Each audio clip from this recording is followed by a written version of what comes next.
Come on in. Come on in.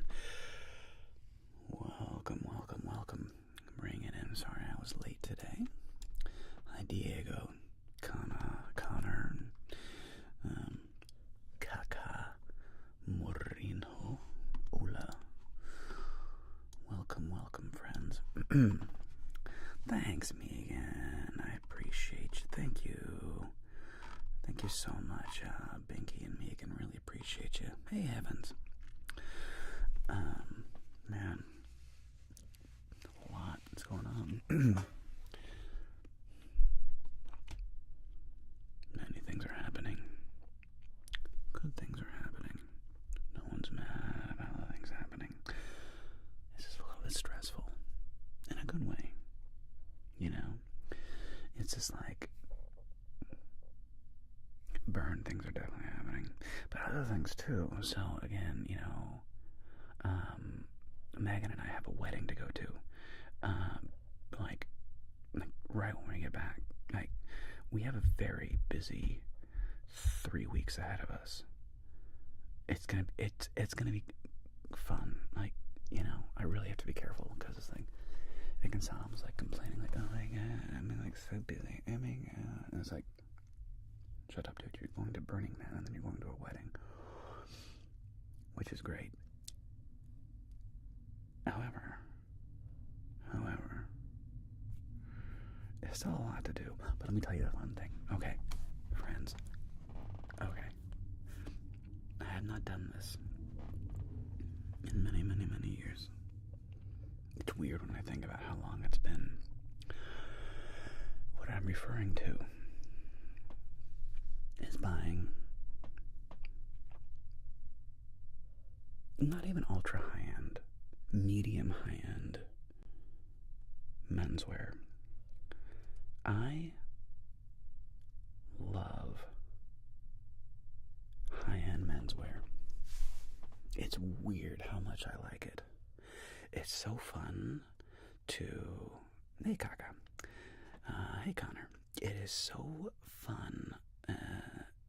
No, that is the old door, mirrored closet door that went here. I'm speaking to you inside the former closet of this room, this bedroom.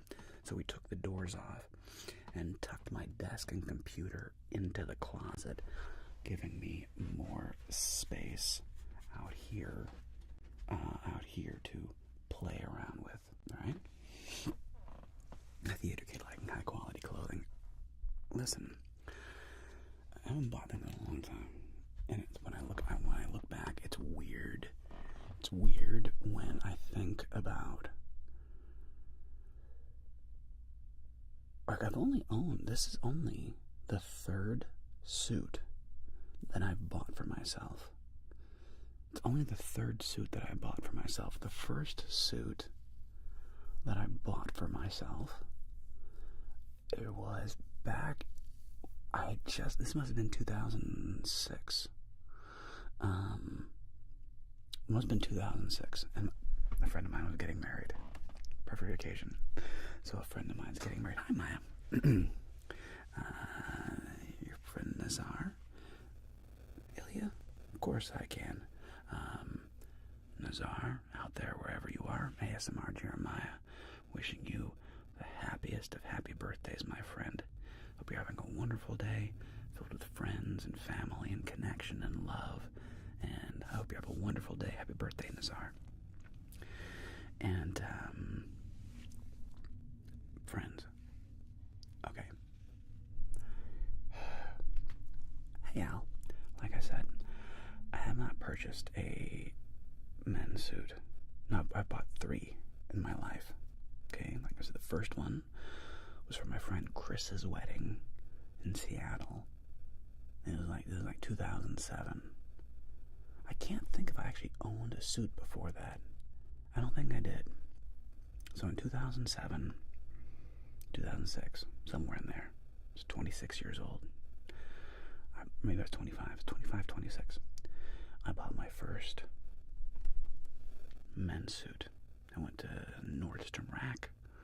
I bought a Hugo Boss, gray. Had a little bit of striping on it. Yeah, I've worn it. I've actually worn that suit in my ASMR videos before.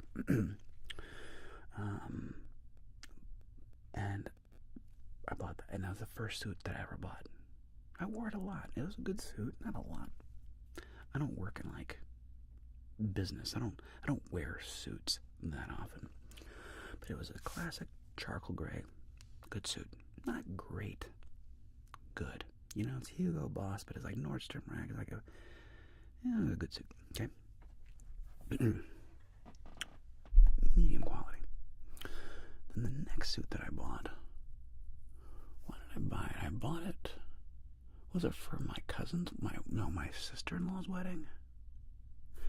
Around 10 years later, I bought my second suit.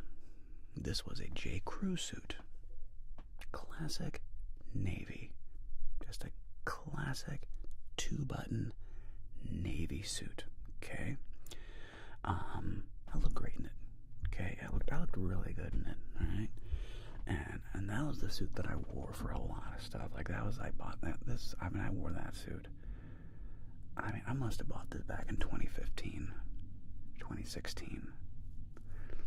So almost 9 years later, I get my second suit. And both of these suits I've worn a lot in my videos. Well, after December, this last December, I could no longer fit into my suits. I no longer fit. So, there's a new wedding coming up. My wife's cousin. And I was like, dude, I need to get a new suit. I haven't bought a new suit in a long time. And I was going to go do like and I'm not sure how I can help you out there, Kaka, but good luck with life. I went to go back to Nordstrom Rack. Here's the reality. I know, seriously, Annie. For reals, honey. For reals. Nordstrom Rack has changed. Back in my days, I used to shop quite a bit, and I would go to Nordstrom Rack, okay? And it was like my main place. As it happens, I'm making high-end because I'm trying to make a full-length trench coat with bullshit. Oof, good luck with bull shark leather. What is bull shark? I mean, I know what a bull shark is, but like, whoa, that's awesome. Love that, bro. Hi, Discord Kate, lovely to have you. Really good to see you, JB. And I'm not sure what super hench means, Al, but I will tell you, team. Oh, yeah, as I was saying, Nordstrom Rack is not what it used to be. I was very disappointed in like the suit selection. Back in the day, when I bought my first Hugo Boss suit at Nordstrom Rack, they had a lot of stuff. They had like, a big long line of suit racks, and I would kind of go through, and I don't know, the selection was better. Now, Nordstrom Rack kind of sucks. I mean, it's kind of like, I don't even know. I was disappointed. Now, I was only looking at shoes and men's suits, but the men's formal wear part of Nordstrom Rack is like changed. So, well, thank you. That's very kind of you, Al. So I went I thought this was another Nordstrom Rack, and I just put in. This was 2 days ago. Yesterday. And quality. It did. Okay. I was not impressed this time. So anyway, I went to a regular Nordstrom's down in the South Bay, down in Torrance. And I have to say, my experience was delightful. I loved I met this guy, William, okay? Guy's like a little older than me, tall black guy, and just a delight. He's like, everything he pulled for me was just like, mwah. Now, I'm not gonna lie, I got a little sticker shock, okay? But my experience of going there, him like picking out stuff for me, it's like, try this, and he's like, oh, and he picks out this tie, you know, and it was a delight. It was a delight. There was a little bit of sticker shock, but man,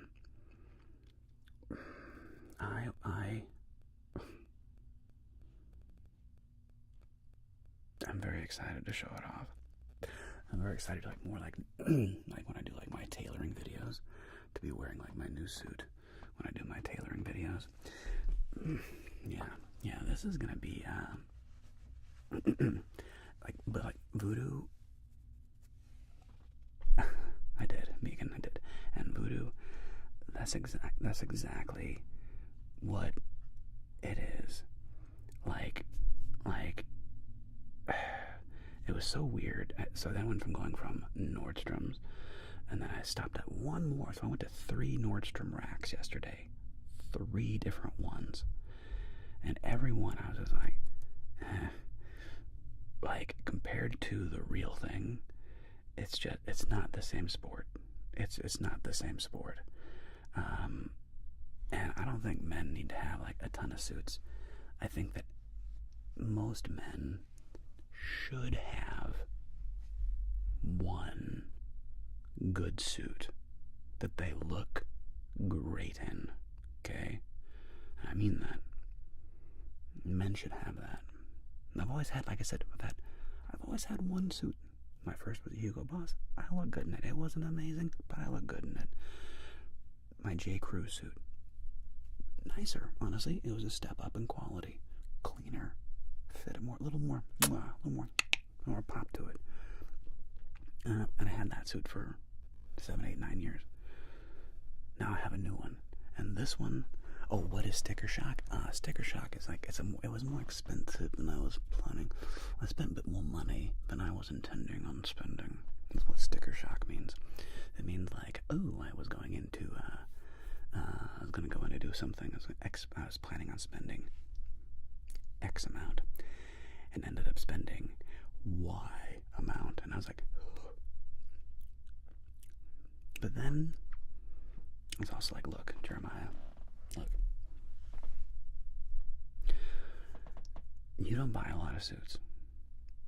You don't do a lot of formal wear. However, when I show you guys this suit, I'm gonna put it on. It'll be ready after we get back from Burning Man. I'm gonna put on the suit for you guys, and you're gonna. I'm telling you, you're gonna go, damn. I'll give you a little preview, and I'm gonna give you a tiny preview. So I'm gonna give you a little preview. This is not. No, I'm not. No, I'm not.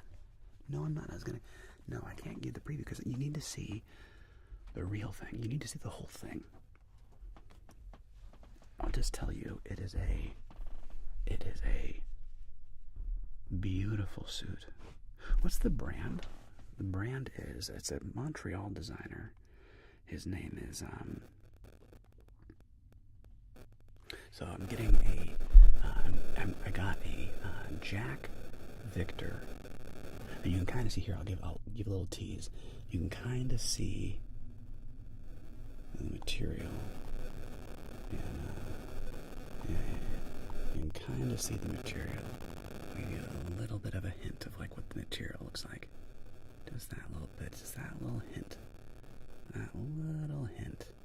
Just a hint, just a kiss. And, man, when you put on, and he picked the shoes he picked out, and the belt he picked out, the pocket square that he picked out, like, I was just like, and when I put it all together, I'm standing in front of that mirror today, today was the tailoring fitting, so yesterday was just like the first, the first pass, and then today, the tailor was there, then, doing all like the chalk marks, and like, blah, blah, blah, and pulling the cuffs and all this other stuff,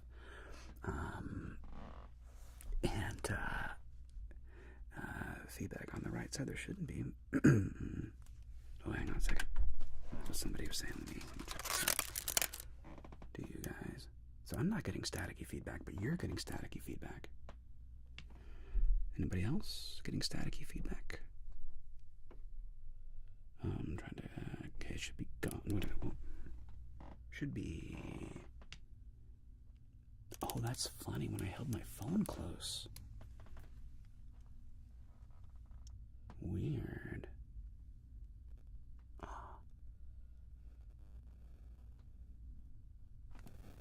Oh my gosh, that's so weird. Huh. Oh yeah, my phone did make the mic give out some static. That's weird. Sorry about that, team. Apologize. Hi, Cole. Good to have you with us, buddy.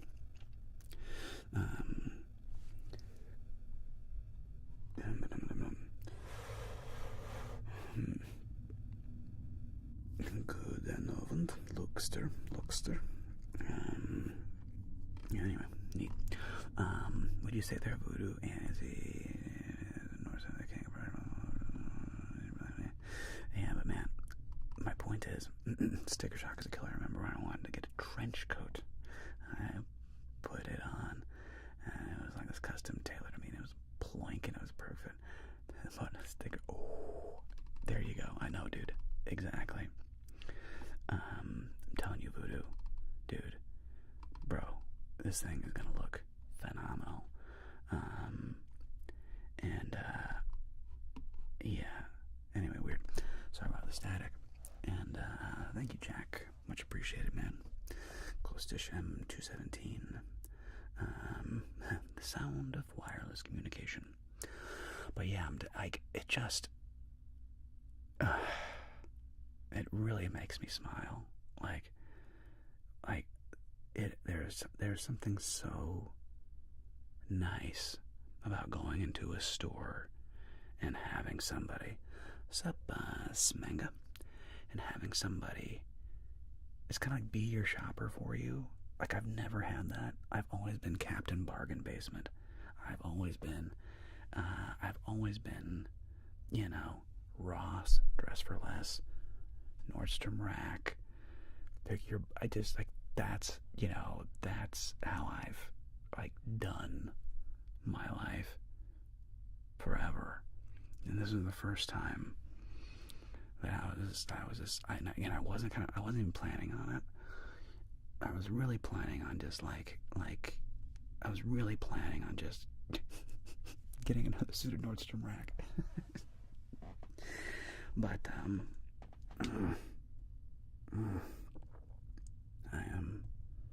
very excited to show you what I've done when it's time. Yeah, good clothing, it changes, it makes you, man, confidence, self, right? I'm glad I did Megan. Me too. I'm trying to get out of that. I'm trying to get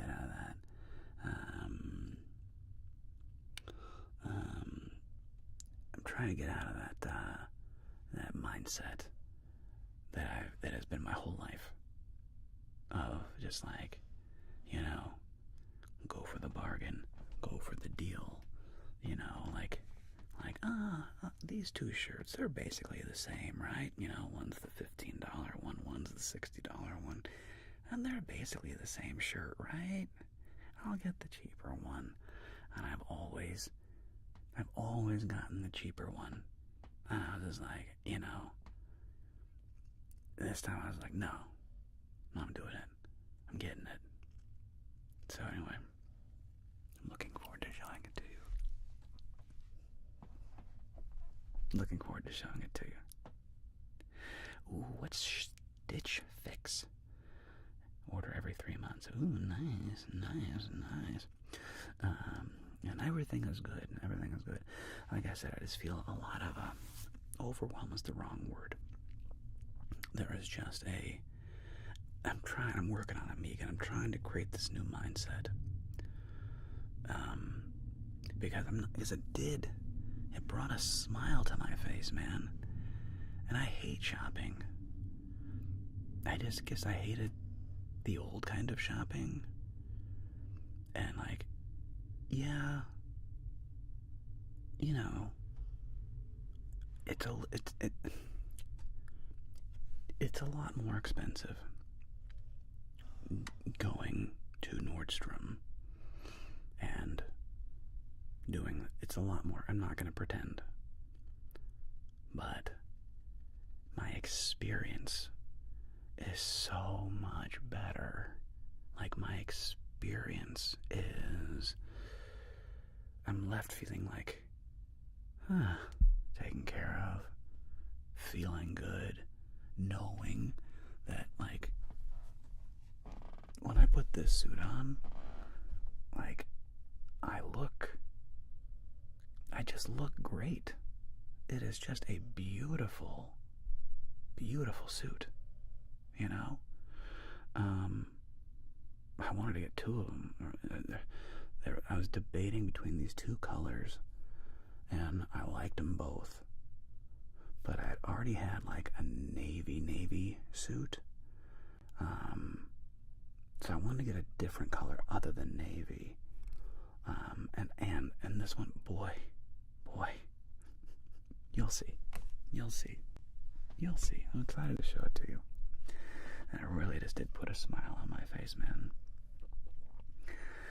Living lack or fear of lacking, yeah, that abundant mindset. Yeah, Megan. Yeah. Oh my God, Annie, I can only imagine. But again, this guy, William, my guy, he picked out 3 pairs of shoes for me to try on, and the second pair, I can show you the shoes, actually. Let me show you these beautiful shoes. I'm in the mood to show off a little bit. I'm going to show you this gorgeous pair of caps that I got, and you'll see what I mean. 2 shakes of a lamb's tail. Don't go anywhere.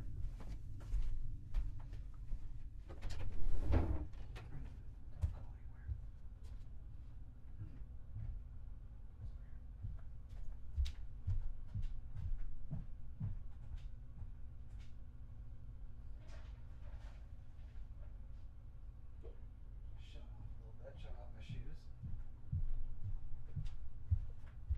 Okay.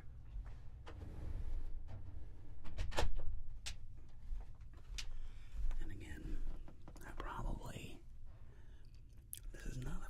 wouldn't be the first shoe that I bought. Homie came in. I tried on a couple different pairs. Look at this. Look at that cap. A little extra darker brown on the tip. Just a beautiful set of shoes. Cole Haans. Man, like these. Oh, they even smell good. These with that suit, are just like, it just pops. Oh, and again, I wouldn't necessarily have like chosen this shoe, but like William was like, dude, this, like, congrats to Mike, get out of the hospital, that's awesome.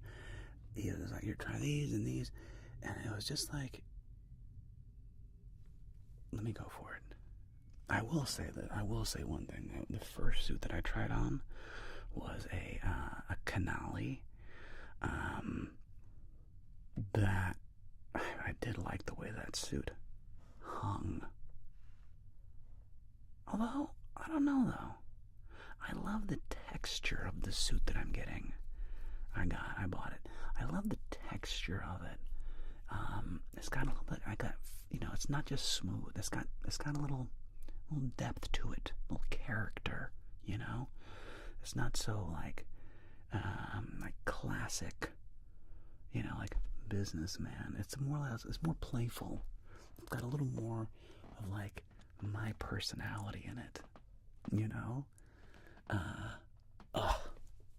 you can see my smile. And again, like these shoes, I'm just telling you, man, it's a really nice shoe. It's a really, really nice shoe, you know? And I was afraid, these thankfully too, I don't like shoes that are pure leather bottoms. And I like that these come with a leather bottom with a built-in rubber cap. And you can replace this cap, by the way. So this particular shoe should be a high enough quality that they should last quite a while. And if I want to update the shoe or like make it easier, I can take it back to Nordstrom and they can replace.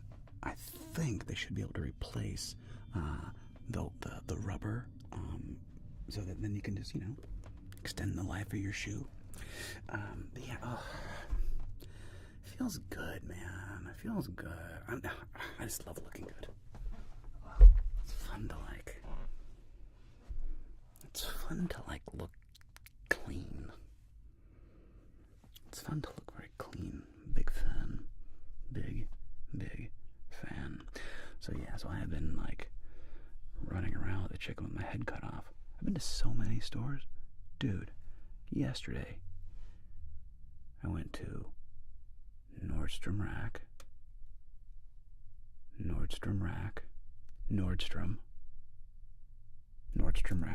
Or was it Nordstrom Rack, Nordstrom? Okay, no, I went to Nordstrom Rack, Nordstrom Rack. Then came home. Today, Home Depot did have what I needed. Costco got what I needed. Lowe's got some of what I needed. Came home, dropped off those groceries, got back in the car, went back to Nordstrom, did my fitting, and then came home. I have been and we leave on Monday morning. Everything's fine.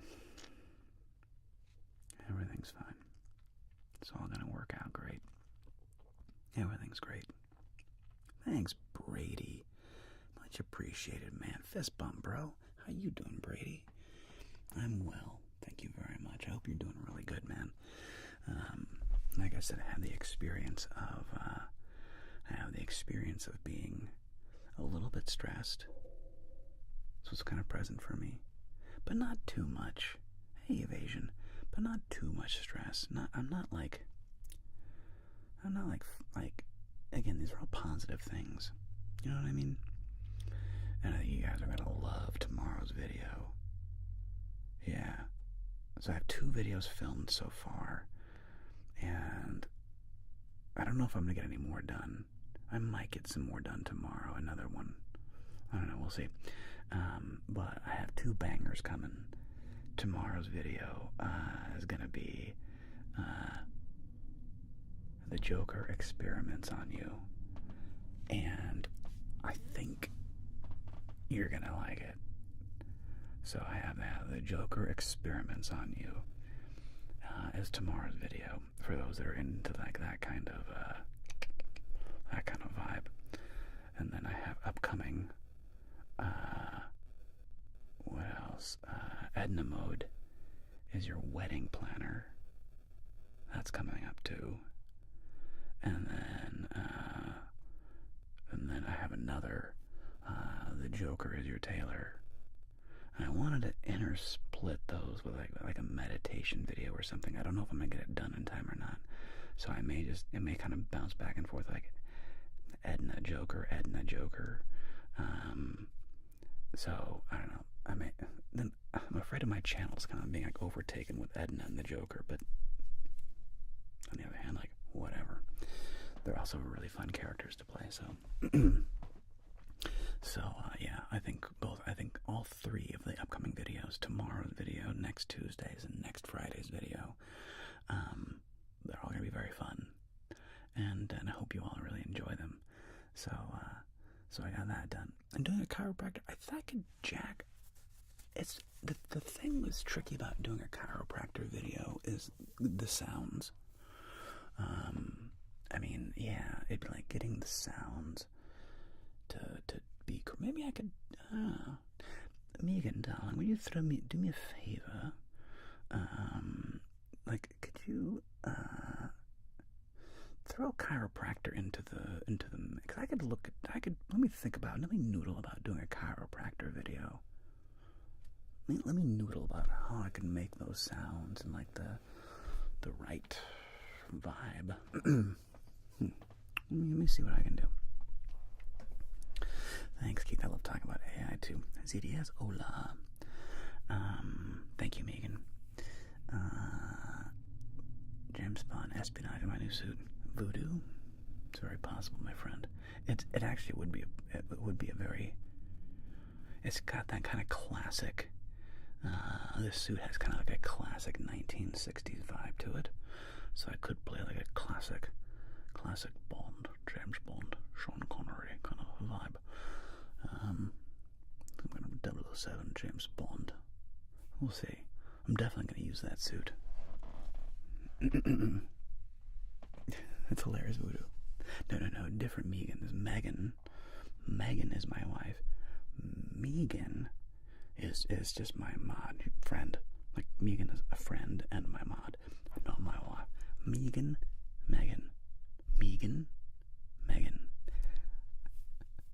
It's all good, bro. Andrea, ciao bella. And Evasion of the Scotch tasting. Yeah, I do want to do another Scotch tasting video, actually. Just gonna go out and buy a bunch of Scotch. You know, that's the thing. I like being able to buy a bunch of minis, and those aren't available everywhere. So I have to go out to like a special, like a Bevmo or like a special kind of a place that has like the little mini scotches. Sublimit. Moth-proof. Oh, congratulations on being moth-proof. It's a good superpower. What's your superpower? I'm moth-proof. So you're saying you can be hung up in a closet for weeks and months, and you'll get no holes in your suit. That's exactly what I'm saying. Moth-proof. Hola. Celery. Oh, I've heard celery, yeah.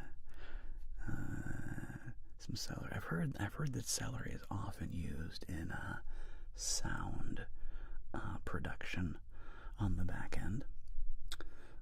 I should play with that. And I could make that. Yeah, it's like the celery is like the sound of like cracking bone, or like this like crunchy. Yeah, I'll have to play with celery and like weird sound effects. I may make a video out of that. Interesting idea. Megan, throw that on the list. A video of recreating what's called sound design sounds. So when you watch a movie or a TV show, thank you so much, Tabs. Hey, good to see you, bud. List of people sent Chase Web, yeah, right? Raw macaroni in a small plastic bag. Ooh, nice. All these things, right? I might do some finger lights for you, buddy. Don't worry, Tabs. I might do some finger lights. Deadly afraid I hear myself running away from them too many times in a month. That's adorable, moth-proof. Hang in there, buddy. Thank you, Megan. Yeah, many of you may not know this. Like, when you watch a movie, or an icon, or Sweet Dreams, buddy, when you watch a movie, Lays, it all started out, I'll get to my movie thing. Lays over on YouTube asked, how did you get the idea of doing these high-stakes gambling vids? Atlas. I had inherited an Italian gaming table from my grandparents, which had the roulette wheel. And Atlas, maybe I had done like one roulette ASMR video, and I had tried dealing blackjack. Like, if you look at my first blackjack video, oh my god, it is so bad. Like, it is absolutely tragically bad. Yeah, and I just kind of went from there. That's where that came from. Yeah. And Baccarat, I need to get like a Baccarat layover for my table. So some dick and starting to learn how to play it. It's not a hard game to play. And then I need to buy like the table overlay, so it's like a full baccarat. But as I was saying, like with movies, thanks Thrs for the follow. When you watch a TV show or movie,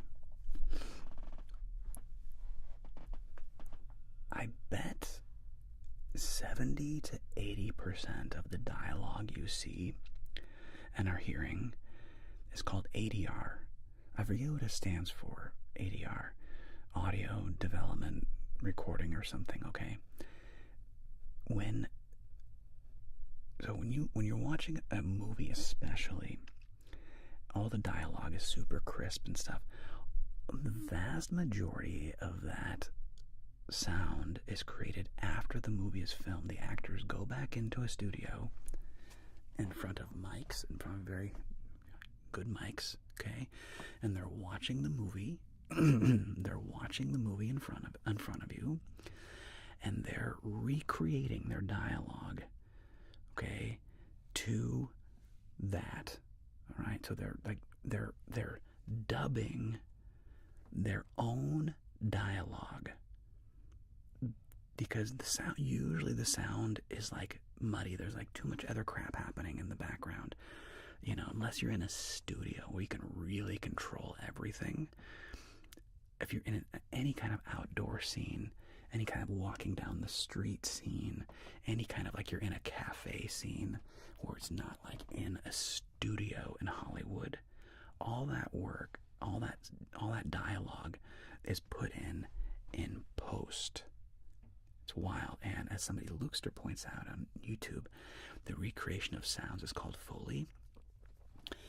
And I didn't know that, actually. That's cool. So, and like we're saying, all like this, like when you watch a fight scene, right? And you hear like the of all the punches, you know, those goofy sounds. Like, FYI, real fights don't sound like that at all. They sound like very kind of quiet, honestly. Like the sound of a fist hitting skin is nothing like whoopsh, whoopsh at all. And like they're saying, like the macaroni, the breaking celery, and how you create these different sounds, and like you know, like there are people like they're professional sound makers, and they use all these weird ways of like making sound, like the sound of feet crunching in snow, and like it's neat to watch behind the scenes sound production. and it's one of those things, when it's done well, it is completely seamless. You don't even notice it. And it's one of those Oscars that nobody ever cares about. It's like the best Oscar for sound design, you know. And I was like whatever, not realizing that the person that does that sound design is a genius, and without them, the movie would be like, be kind of like blah. So yeah, next time you're watching a show, watch their mouths really closely. Every now and again, you can tell that dialogue was not recorded. Was not recorded live. Every now and again, you can tell. I'm sorry if I break the fourth wall for you too much. It's weird being an actor and like knowing how the sausage is made. See, that doesn't bother me. Even for me, knowing how the sausage is made, I'm just like, I still enjoy films, but it's a little peek behind the curtain. See, the coaches and trainers with 60 passes and his back tightened up. They haven't picked up Wentz, so that's a good sign. Yikes. Nice Moth-Proof. Casino Royale is an amazing film. I'm sure there was unbelievable sound design. Unbelievable sound design. All the jumping and there's so much that goes into making a movie that has nothing to do with the actors. It's weird. Like when you're an actor, you get so much, like face recognition, right? But like the vast majority, Hi, Kate. Oh, thank you so much. Well, you have a wonderful weekend yourself. You take care. Appreciate you very much. Thanks for coming by and saying hi.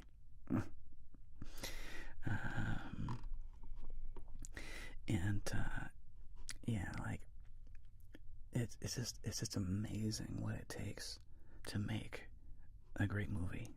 There's so much. That's why when you watch a movie, there's just like miles and miles of credits. And like, yeah, every single one of those people contributed to making that film a reality. It's a wild amount of back-end work. Yeah, like the actors shooting the scene, don't get me wrong, it's very important. But man, with film, it's what happens afterward that like makes or breaks. I remember I was watching with editing, I was watching a behind the scenes of one of the greatest movies of all time. Did you guys know a couple weird realities about films? Did you know that both The Shawshank Redemption and Fight Club were box office failures? Did you know that? I learned that recently, that Shawshank Redemption was a box office failure. One of the, possibly one of the top 10 greatest movies of all time. Top 10. Fight Club, one of my personal top 5 favorite movies of all time. And both of those movies were box office flops. It's like, what the heck, man? Exactly, Discord Kate. Shawshank, dude, sound engineering is wild. And there, I was watching the behind the scene, the Brad Pitt and Edward Norton did like the dialogue, like the reaction to the movie on the old DVD.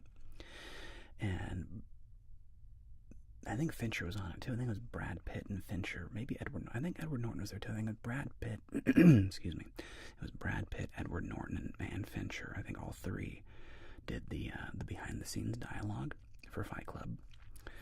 And there's this scene where Brad and Edward are sitting in the old house, and they're talking about like someday there's gonna be a world where like you're gonna make your own clothes, and like you're gonna find your own food, and like blah blah blah. And it's kind of this like philosophical little chat they had. And what was shot versus what was shown on screen are mind-bendingly different. In the movie, it's like this ethereal, kind of like dreamy, and the voice passes here and you hear it move over here, and it kind of like it's like drifty, and it's like passing over the information superhighway, and it kind of like fades in and fades out. It's very dreamlike, and it's like super cool. The actual scene that they filmed, like looked or sounded nothing like that, and I love that. I love that about editing, where you can take like a scene, but with brilliant editing and great sound design, it becomes like this incredibly cool, like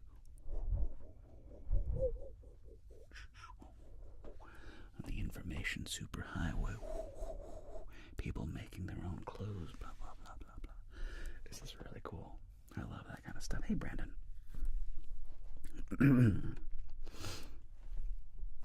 Fair enough. I mean, that must be the case, Megan. That must be the case where that's, maybe they were like ahead of their time or something weird. Same thing, another movie. Possibly, again, this is a top 5 movie for me of all time. Top 5. Master and Commander. It is one of the greatest movies I've ever seen. I love this movie. And it was a box office like womp womp womp. Like, it was okay. And it is one of the greatest movies ever made. It's so crazy.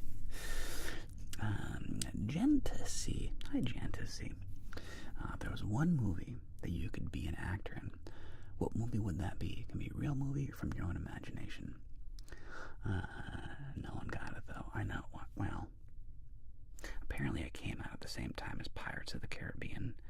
And people were like, another big ship movie. We just watched the Pirates of the Caribbean. Now we're going to go watch Master and Commander. Nah.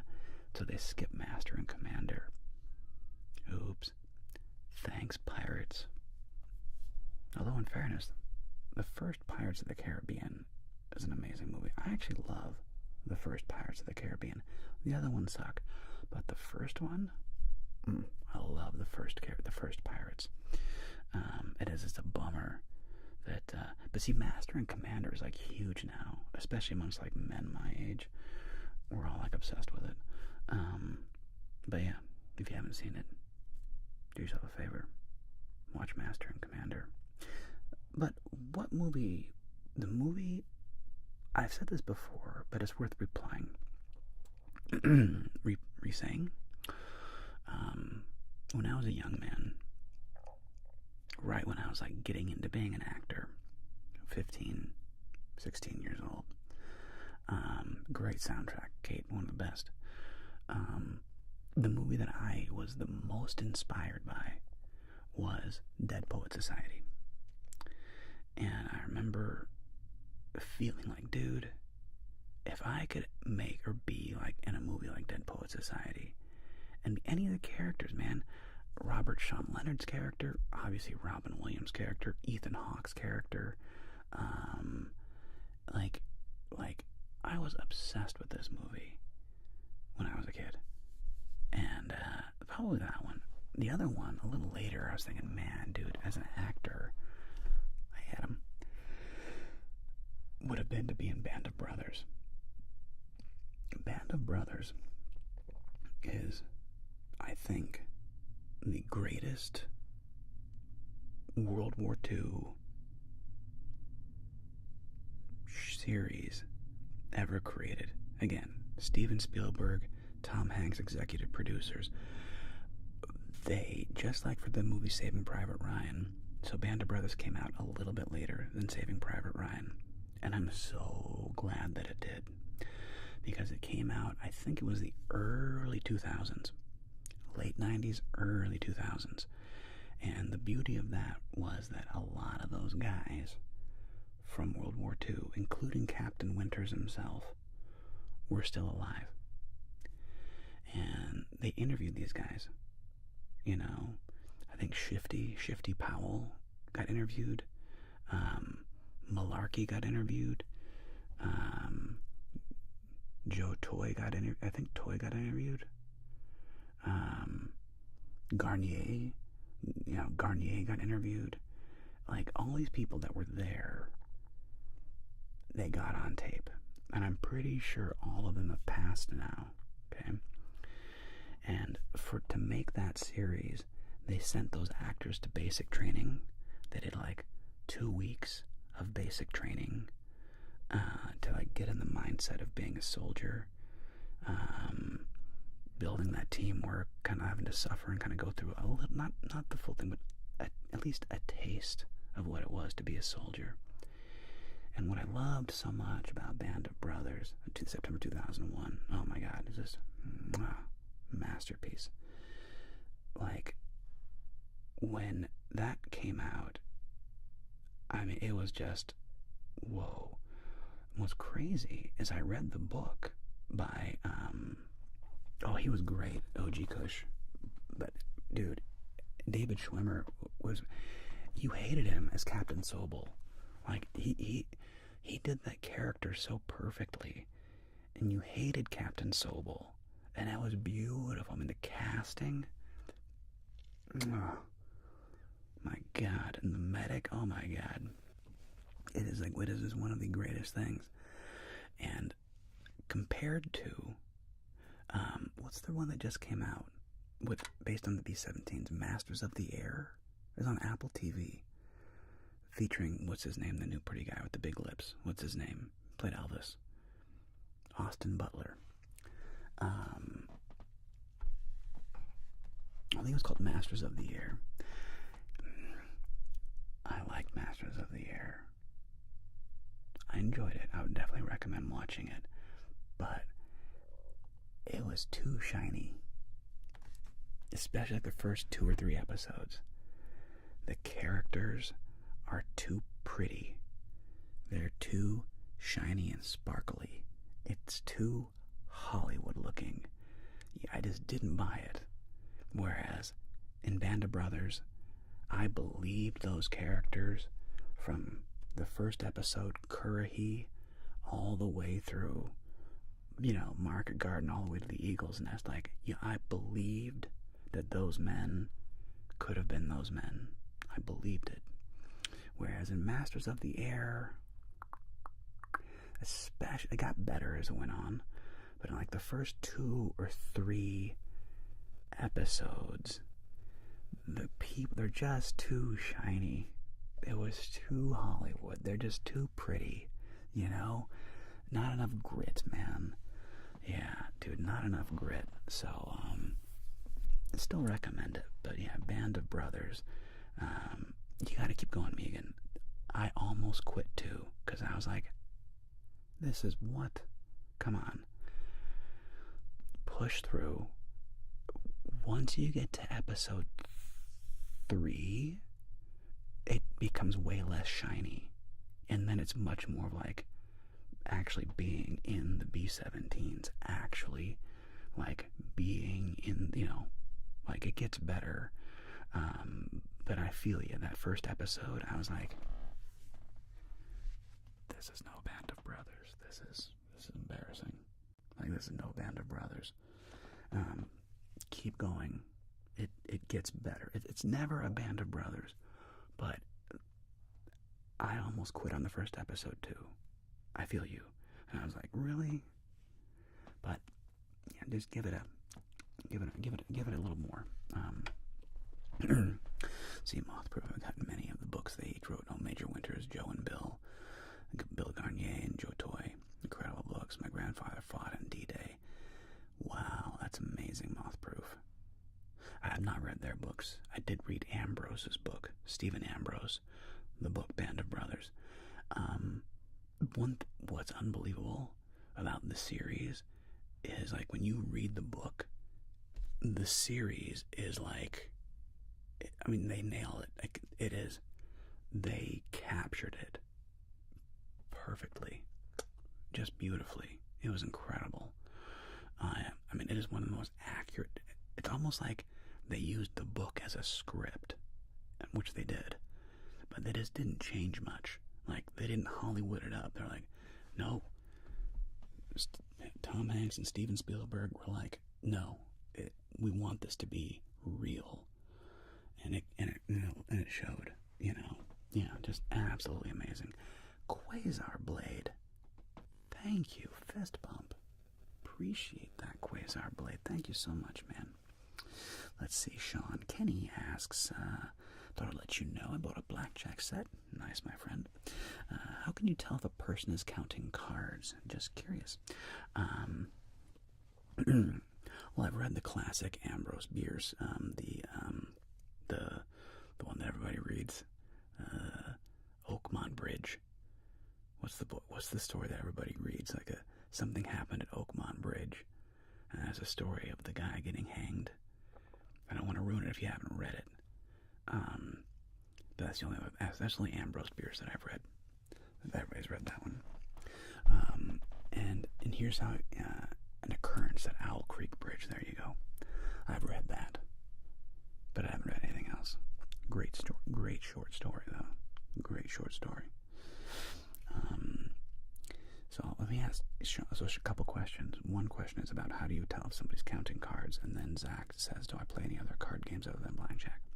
So here's how you tell if somebody's counting cards at a casino.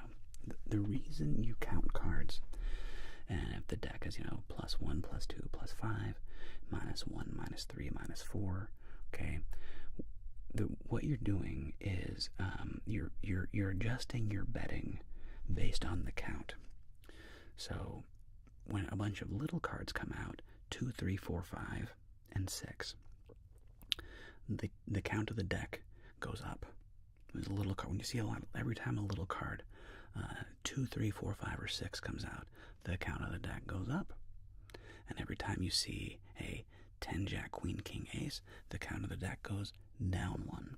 Okay? So when the deck is really positive, it turns out that favors the player. So if you're at a +4 or a +5 deck, you're favoring the player, and you should be betting bigger bets when the count is +5, +6, +10. You should be making larger bets statistically. And when the count goes really negative, take care, cat. Sweet dreams. Thanks for coming and hanging out. You're supposed to protect your money when the count goes negative. So the pit bosses and the eyes in the sky are watching every game, and I'm sure they're using software, and the software is keeping account of every single table, okay, from the sky down. I'm sure there is software that is tracking the live count of each table. Okay, and I'm sure the pit boss can be back there, and the pit boss can walk around going, okay, table 7, the count is +3, look over here, okay, table 4, the count is -4, and over here, you know, however many tables they're assigned to. And they're watching the count, and they're watching if the players are varying their bets too much. So if you're at a $25 table, and somebody's been betting, you know, 50, 25, 50, 50, and the count of the deck starts going up, +3, +4, and then the 75 counts +5, counts +8, $200 bet goes out. Those pit bosses are watching, and you varied your bet. You were betting $25. Why are you all of a sudden betting $200 or $300? What are you doing, buddy? And then the count goes down, and then you pull back the money. So I'm gonna tell you a real story. It happened to my dad. So my dad used to count cards at the casino. He was never like a crazy gambler. We're talking like small amounts of money here, but it's a fun game, you know, especially for like a mathematically minded person.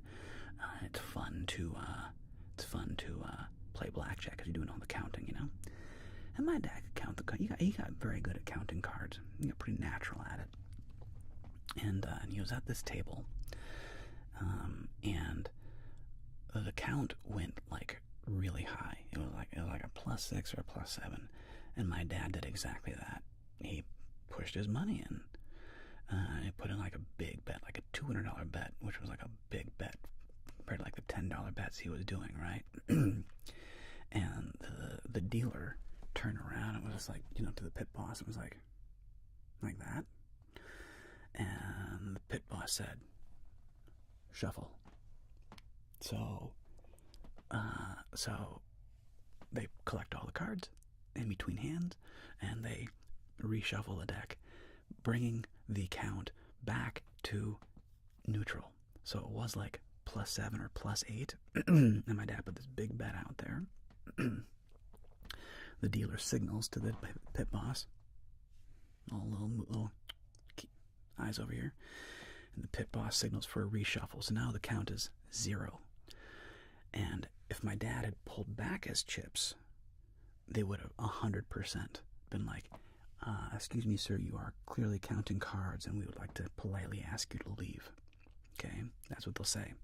We'll politely ask you to leave. Now, this is not like the old Vegas where they break your kneecaps, but nonetheless, you can absolutely be banned from casinos for counting cards.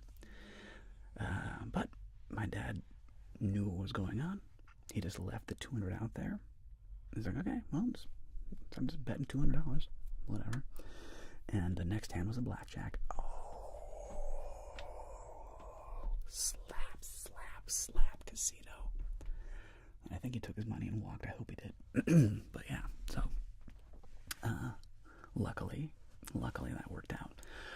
yeah, so that's, to answer your question, Sean, that's how the casinos can tell if players are counting cards or not. They're watching their bets, and if their bets go up when the count goes up and down when the count goes down, they will politely ask you to leave the casino and never come back. True story. And they're Voodoo, they're absolutely watching you. Thanks for following, Huel SGA. Other games I play, Zach. Hey, Ali17. The other games I play are is poker. I mean, I know how to play like gin rummy. Excuse me. And like, you know, normal games. Rummy's probably my favorite of just like non-gambling. I like playing rummy. Not gin rummy, just rummy. It's fun to play. What other fun games do I like to play other than poker? See, but the thing, poker is not a fun game if you're not gambling. Like, poker is really boring. You know, if you're a professional card player, you only try to score like one big pot an hour. So you spend the vast majority of your time just sitting there folding.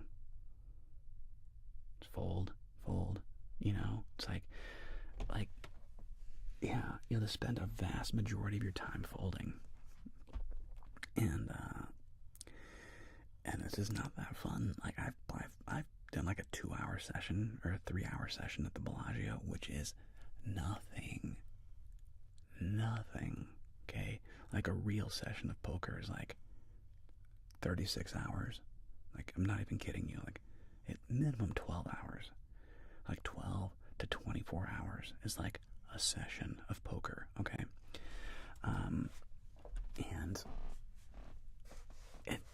And like I said, though, if there's no money involved,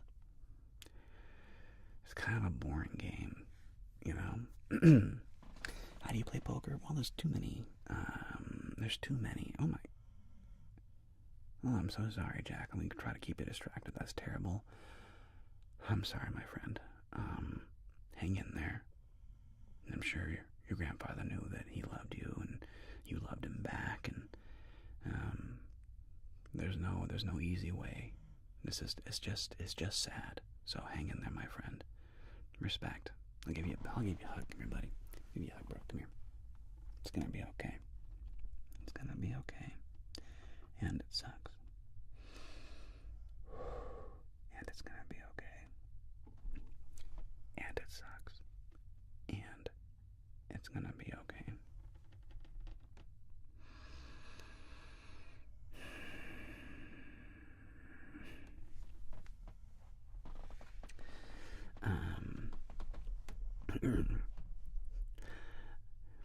Played a fair share of online poker tournaments. My spine couldn't handle that. Sat in a casino. Bro, I'm telling you, it's crazy. Megan taught your nephew how to play blackjack, and then he went to his friend's birthday party and played them to him for a ride. Started betting Pokemon cards. Good for your nephew. What's up, nephew? I was watching the World Series of Poker, and you are exactly right. They're like the sharks waiting for the blood in the water. Yep, they go for days, and they wait, until exactly, Voodoo. And every now and again, you finally get like those two big hands. One person has pocket aces. One person has, suited Jack Queen, right? And that flop comes out like ace, 10, 7, like 9. So you have like up and down straight draws and flush draws, and homie flops a set of trips. And those are like when the table gets exciting, and you're watching the game like, oh my god. But those are really rare, It's really, really rare. It's like, it's like in that, in the movie Casino Royale, in that poker scene where like, you have like 3 players that have just monster hands, right? One person has a full house. One person has quads, and one person, Bond, has a straight flush, like those things happen, but it's extremely rare. And when it does happen, boy, it's exciting to watch. Baby. Let's see.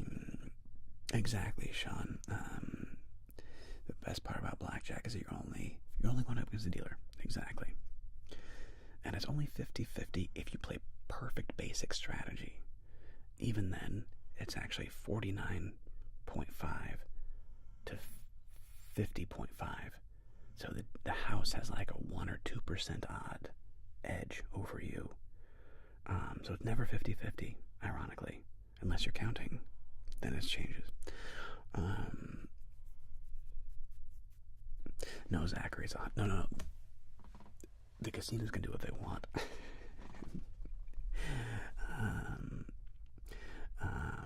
It's definitely not illegal. In Vegas, it's not illegal. It's unfortunate, but like, it's not illegal.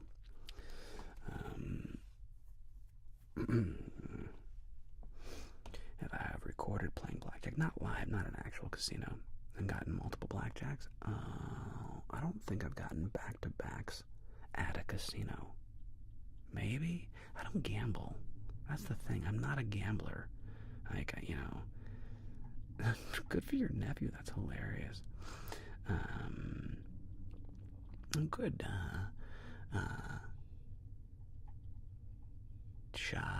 Van Snappy.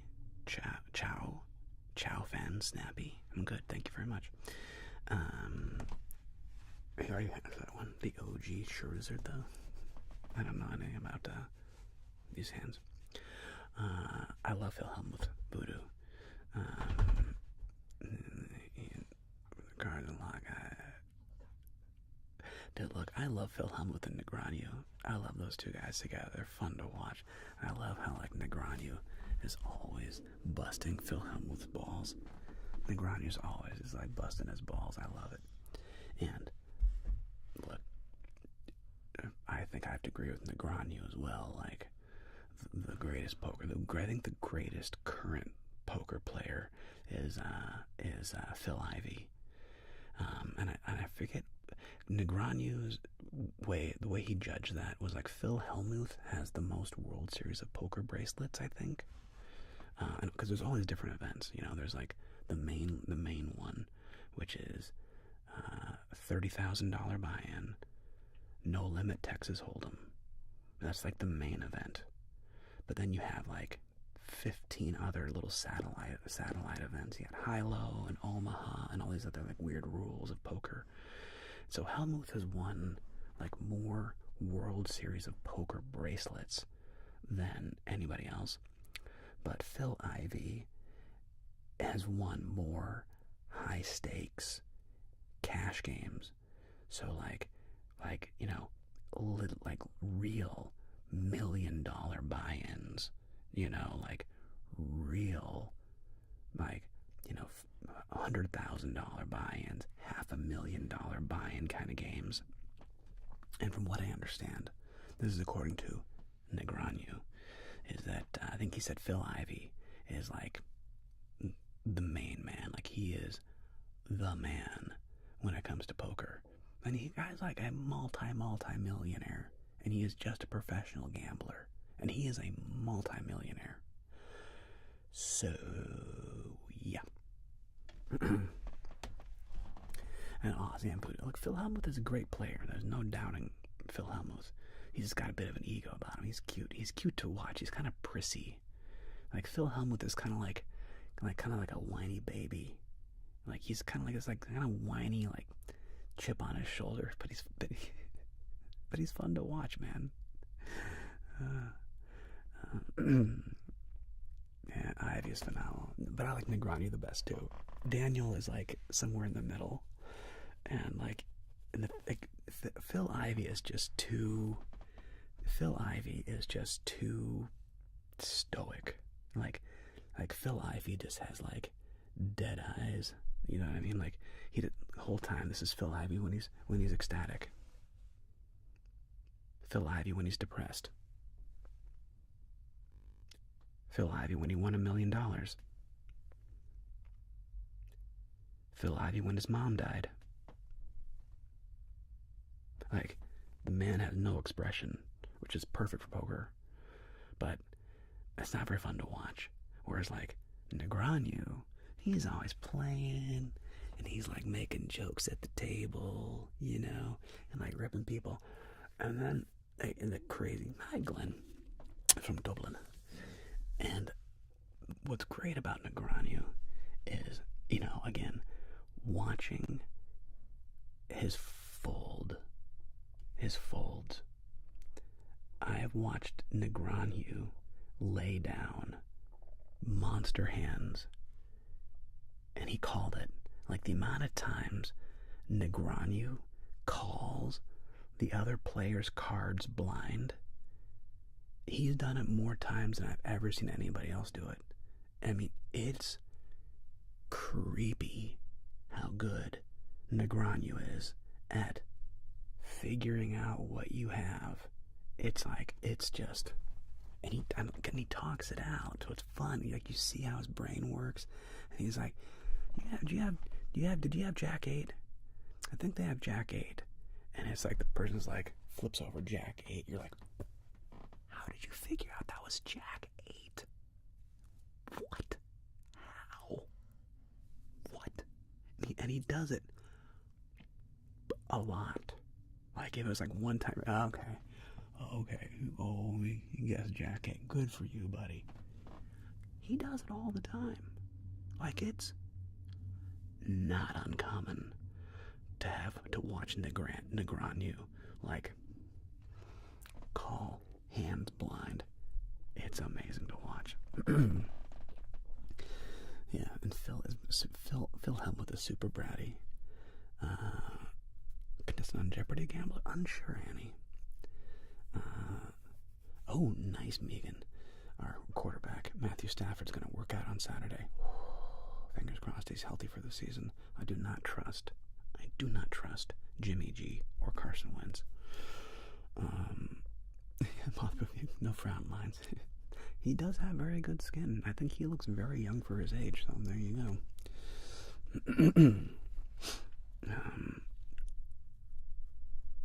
You know, if I actually watched that, Mothproof, a friend of mine had bought the Masterclass series and let me borrow it. Like, do you want to watch any of these? You know, we ordered the Masterclass thing, and I was like, you know what? Yeah. I watched a couple. It was really weird, like, watching the Penn and Teller one, because Teller just talks the whole time.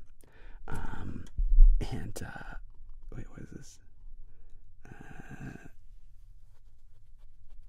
Is this something like the mouth Matisau double fisting street sauce? No, it's fine.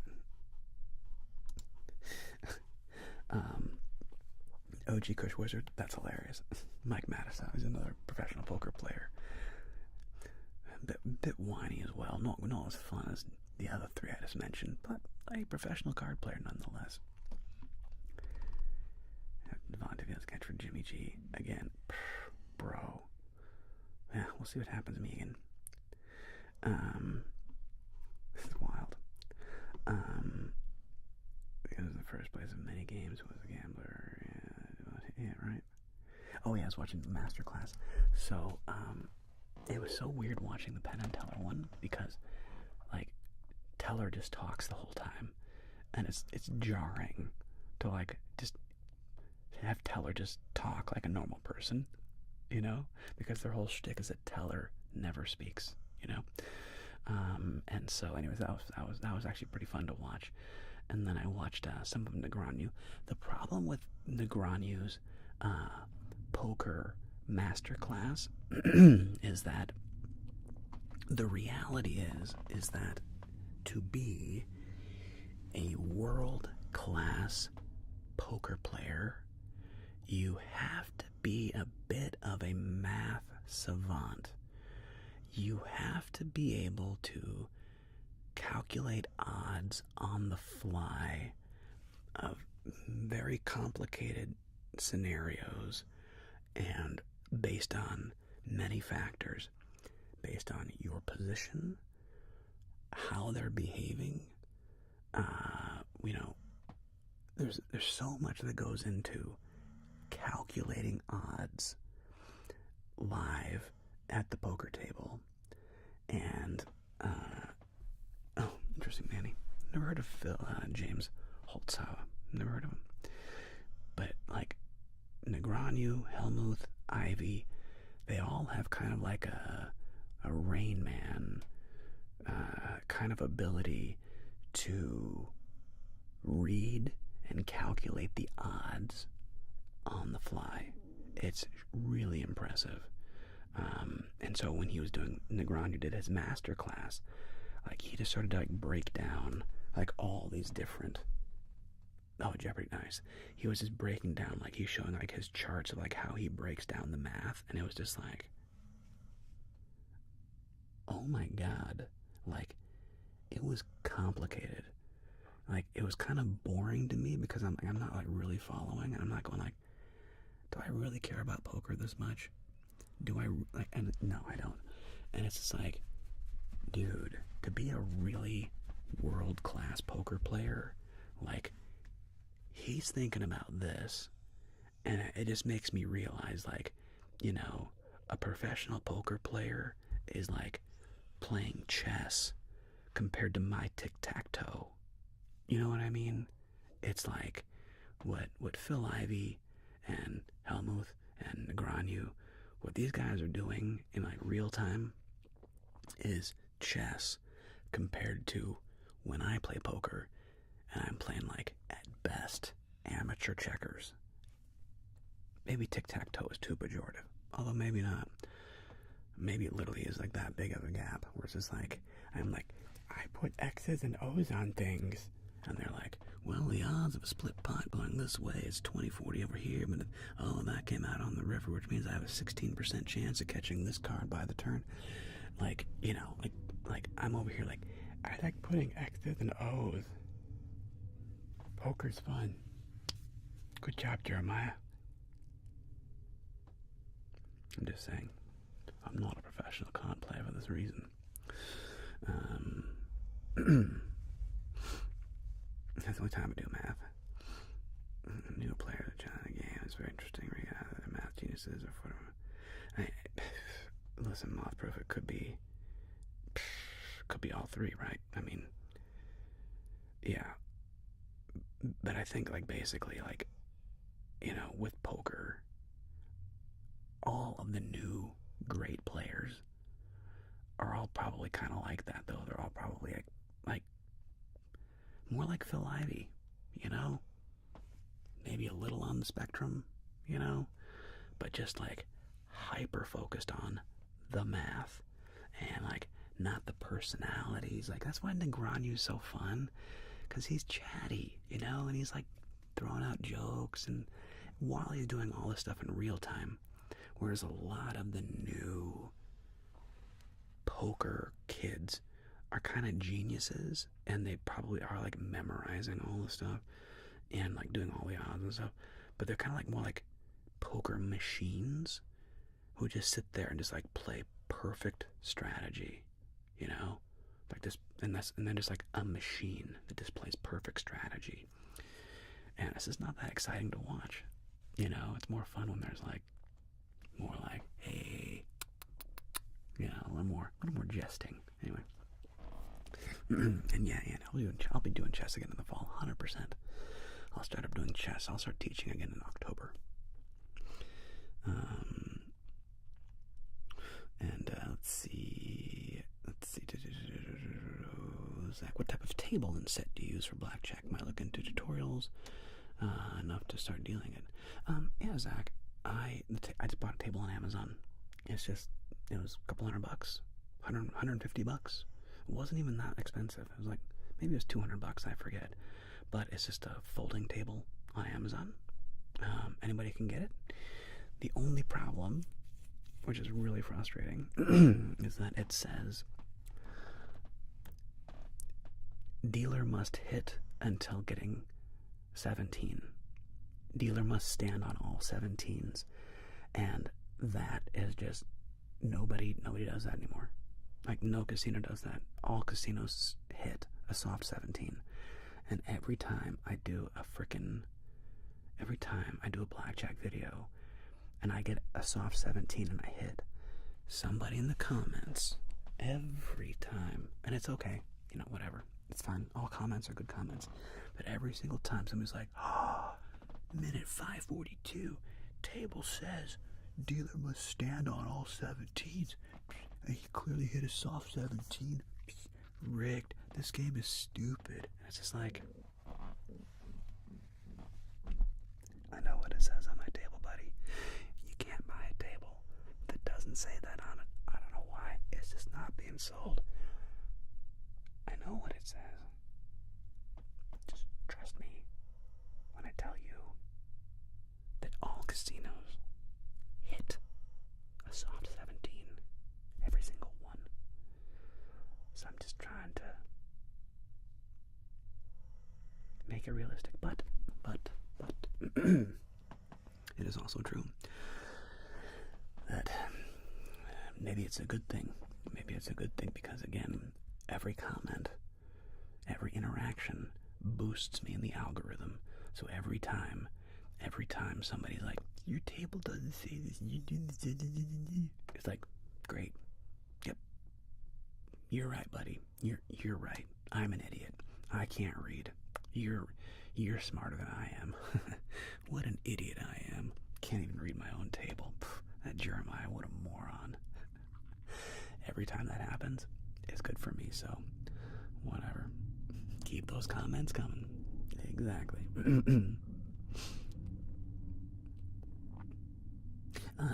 The only other table I've used is the Italian gaming table, which is just green felt. So there's just nothing on it. It's just green felt. Yeah. Let's see.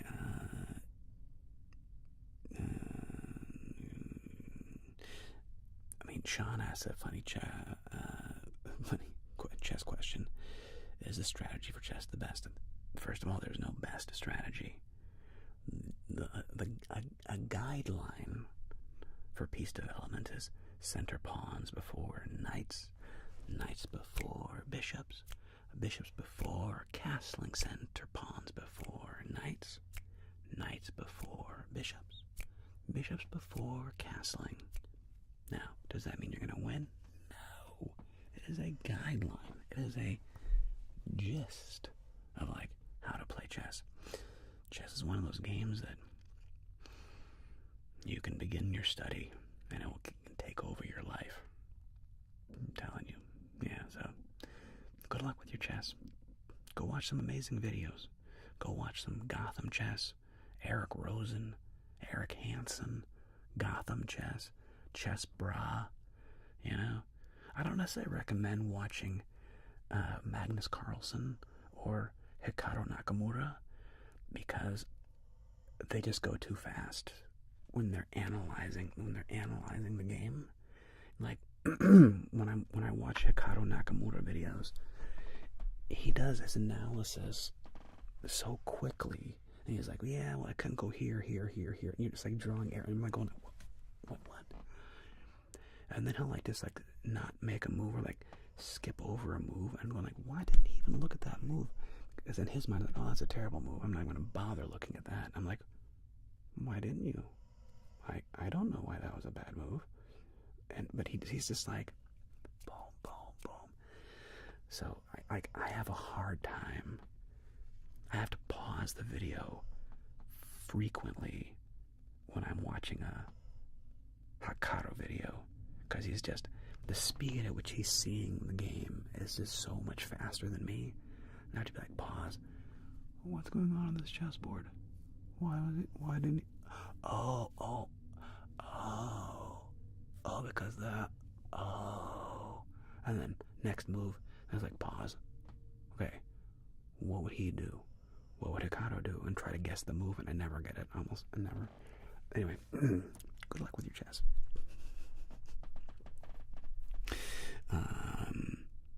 Cloud, where do you have psychological knowledge from? Life. No, I've been a student of psychology since I was a kid. I just loved psychology. So I have been studying it since I was a kid. Been fascinated with it. Done a ton of work.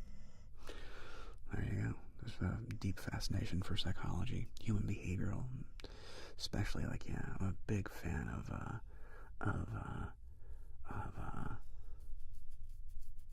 kind of like a Jungian behavioralism, behaviorism. Anyway, I find it fascinating. Yeah. It's not very end-shaped, so I simply are conquered. Braden, top 5 movies of all time. I'll list some some of my favorites. Listed them already. Comedy. List movies I love. Okay, in no particular order. Master and Commander, Saving Private Ryan, Forgetting Sarah Marshall, Dead Poet Society, Good Morning Vietnam. What are those top great movies that I watch every year or want to watch every year? Heat, Pacino and De Niro, Gladiator,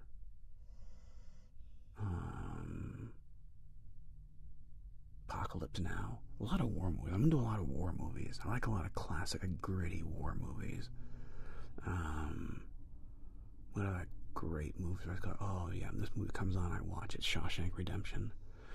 Like, what other movies, like, when if I was, this is not really a thing anymore, like, nobody really scans through channels. Snatch. Oh, freaking love Snatch. Everything Guy Ritchie, Snatch, Lock, Stock, and Two Smoking Barrels. Get out of here. Casino Royale. Love that James Bond. Probably my favorite Bond is Casino Royale. What other great movies?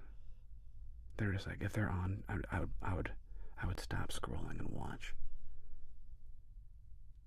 Die Hard. Love Die Hard. Lethal Weapon. Trading Places. What are the movies I watch every year? Man. And Annie, no, my dad doesn't have a degree in psychology. However, part of being a Seventh-day Adventist minister is that they actually have focus on me, camera. What's going on?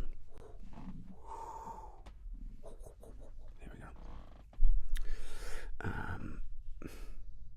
Thank you. What was I saying? Green Mile was good. It's not my favorite. Nightmare Alley. Interesting. Megan, DM me that on Discord. I have not seen The Ministry of Ungentlemanly Warfare and Annie. I still have a cable box and TV. That's adorable, Annie. Spectre, the last one was good. Is that the final one? The final one I enjoyed. But boy, Casino Royale is great. Men of Honor, that was good. It's not a movie I go to every year, though. I enjoyed the movie. I thought it was a good movie. But it's not in my top. It's not in like my top 20. A Seventh-day Adventist minister. Thank you, Annie. So as being a Seventh-day Adventist minister, you do a lot of psychology training. And my dad and mom had their first therapy sessions with their friend Bruce, who was a psychologist, and started doing like behavioral therapy sessions. So that's when their study of psychology began. Somewhere around there is when my dad found the book, If You Meet the Buddha on the Road, Kill Him, by Sheldon Kopp. Amazing book, highly recommend. And so as a kid, I was exposed to those ideas at an early age.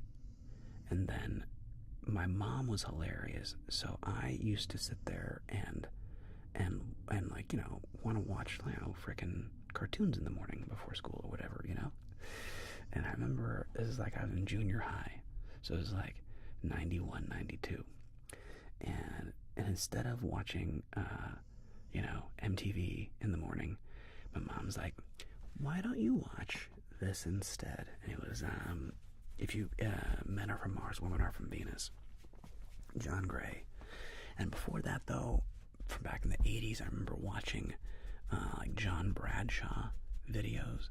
So John Bradshaw, he's kind of famous for like the whole like inner child and like the dance of intimacy and like having an inner child and like healing the inner child and all that. And I remember my parents told me when I was a kid I would do this joke when I was like 8 or 10 years old, and like my mom and dad yelled at me. I was like, "Be careful, guys! You are wounding my inner child right now." And they'd crack up. It's like you're wounding my inner child right now. This is wounding me. But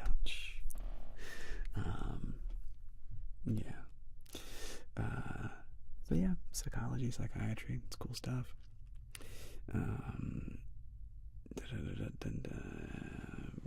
Not a kind person. Unsure, Sean. I don't know. I just popped on your channel to see if there was a new video and saw you live. Well, thank you, Jesse. Thank you very much. I am. Hi, Jesse. Takes. Fossil as the rook.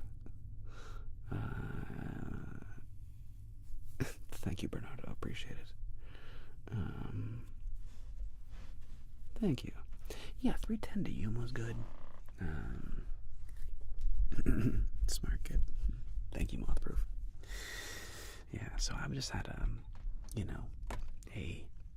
interest in psychology since I was a very small kid, and it's definitely served me well. I think. Well, it's led me here. Whatever road I've been on has led me to this moment where I get to do what I do and talk to you all and make fun therapy videos and creepy therapy videos and everything in between, I suppose. Doling out advice. Hi, Lucy. You thumping, you beating the drum with your tail? You pumpkin? So anyway.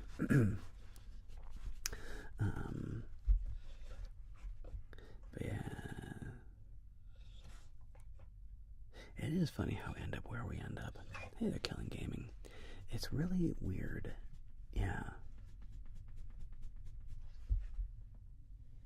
I remember somebody asked me on my AMAs, like if you could, I did a video about it, if you could talk to your 20-year-old self. Shh. Quit whinging.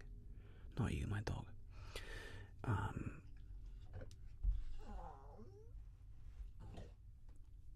Big stretch.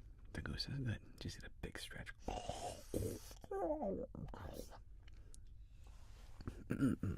Right, Megan? Me either. Well, I don't know. Yeah, no. Well, no. Like when I was a kid.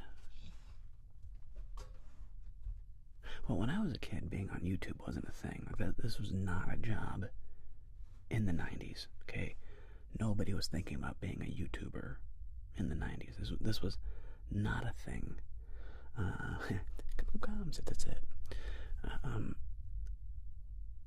I'm very grateful, talking to you all. It's weird. It's neat. It's very fascinating to have, I'm kind of small potato, 90-some people watching me live from around the world. As I ramble about whatever I ramble about. It's amazing. What a neat thing. So unexpected. So unexpected. And yet, here we are, darling. So, what are you gonna do? It is weird, though, where it's like, yeah, where my Windows 95 family at? What's up, Hunter? Exactly. I had Windows 95. I remember Windows 95. Remember Windows 95 was like awesome. And Windows 2000? Oh, I remember Windows 2000, bro. I remember those days. AOL. Isn't it hilarious when you see somebody with an AOL.com email address? You're like, no way. At AOL.com? People still do that? Does anybody here have an AOL.com email address they use? Real question. And if so, why? Well, BMT, I forget it before Windows 95. Well, BMT, I feel like that's most people's lives. I forget who said it. Like, it was like Naval or somebody wise. Hunter's like, I have an AOL account. I have a Hotmail, but not as old as my AOL. I feel like for much of life, it just kind of like comes at us, right? And we spend a ton of time justifying things in hindsight. So we spend a lot of time, like, in hindsight and justifying our behaviors. Much more than we actually care to admit. Much more than we care to admit. You know, the reality is that,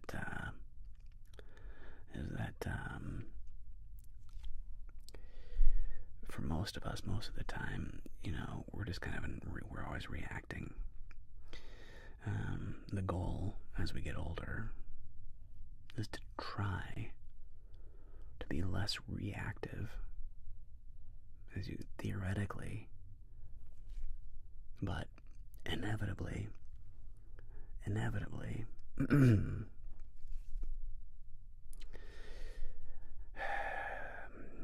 you just kind of float through life.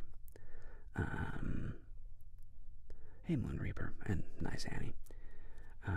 Most of us can kind of float through life and kind of drift along, and you're just kind of doing your thing, and you get a routine, and then it's punctuated by these like black swan events, these weird things that just kind of hit you, and all of a sudden you have a fork in your road, and you're either going to go to the left or the right, you know, and you won't know oftentimes until hindsight that indeed was one of those moments where it had a huge impact on like where your life went or is going to go, you know. Like, I remember the first time I had an inkling of my life could go two different directions right now. Which way do I want it to go? Was when I must have been 16, because I drove to the mall, so I had a driver's license, so I was 16, and so that makes me, a sophomore in high school.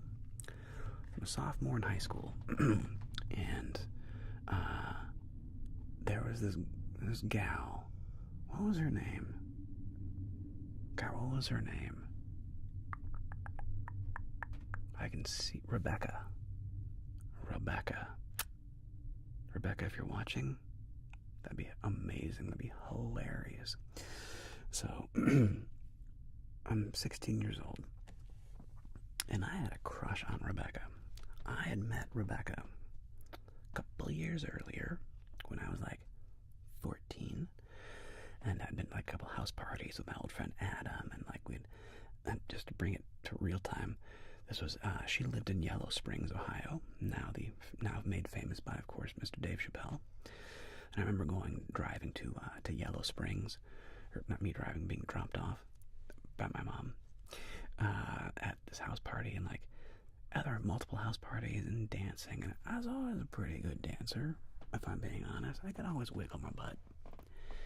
Like, that was one of my strong suits. But I remember remember liking Rebecca. Thought she was really pretty, really cute. And like a couple weeks later, like a week later or something, I was talking to my buddy Adam. And Rebecca didn't go to my school. She went to Adam's school. And I remember being like, Adam, he was like, should I ask her? Like, does she like me? And I remember him saying, and I don't think he was trying to be mean. He was like going like, bro, she said she thinks you're kind of ugly. And I was just like, oh my God. And in fairness to her, I had like a bad acne phase, you know, as every kid, not every kid, but many kids do. I got like some, you know, acne and shit. And that was a dagger, you know, when I was 14. I was like, ouch. Jeez Louise. Okay. Fast forward a few years.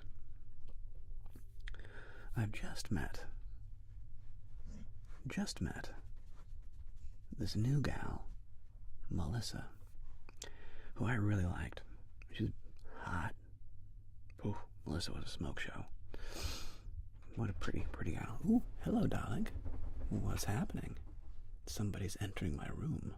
Ah, bless you. Yeah, I'll take off here. You want to leave in like 30 minutes? Want to leave in like 30? Leave? You want to go to? No, we should probably get good here. Fine. This is awesome. Thank you so much. Oh wait, do me a favor. Just put these back in the room so I don't step on them. Bless you. I love you so much. My wife just brought me a nice, delicious cold beer. What kind is this? Ooh, a Torpedo IPA, Sierra Nevada, Atomic Imperial IPA, 9.2. It's a strong beer. Jeez Louise. Wow. Well, cheers, my dear. Salute, honey. Love you. Cheers, everybody. Salute.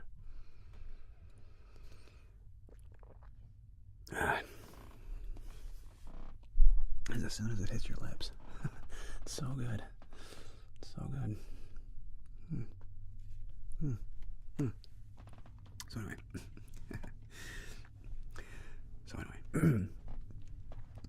So I meet this gal, Melissa. And she's very pretty. And I can tell that she likes me. And I don't think I'd kissed her at this point. Maybe, I forget. It was definitely on the table that Melissa liked me. This was like in my cards. And here I am. I know, Finn. Yeah. Nice micro, awesome. Maybe door dashing, we'll see. So maybe. So here I am, I'm 16. I'm at the mall in Beaver Creek. It's still there. The Fairfield Commons Mall. In fact, I think I was parked in front of the Parisienne, which is no longer a store. It's like a Macy's. It's called the Parisienne.